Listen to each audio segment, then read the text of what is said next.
وَإِذْ بَوَّأْنَا لِإِبْرَاهِيمَ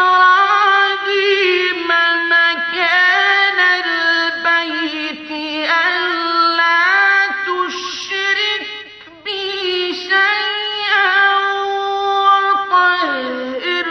بَيْتِيَ لِلطَّائِفِينَ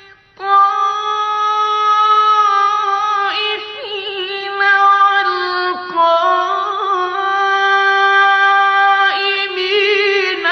وَالرُّكَّعِ السُّجُودِ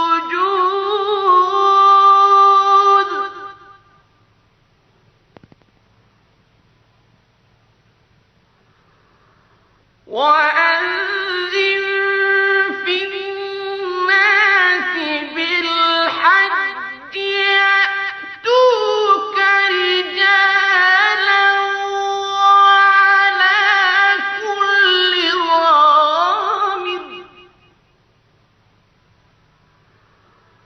وَعَلَىٰ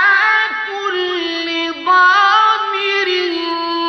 يَأْتِينَ مِن كُلِّ فَجٍّ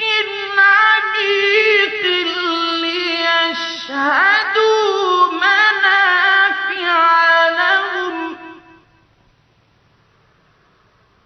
لِّيَشْهَدُوا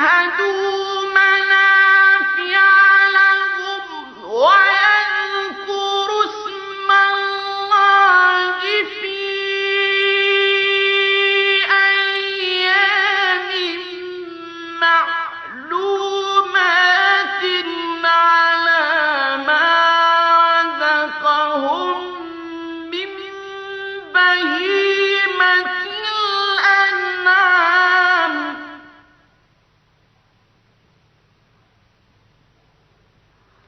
فَكُلُوا مِنْهَا وَأَطْعِمُوا الْبَائِسَ الْفَقِيرَ ثُمَّ لْيَقْضُوا تَفَثَهُمْ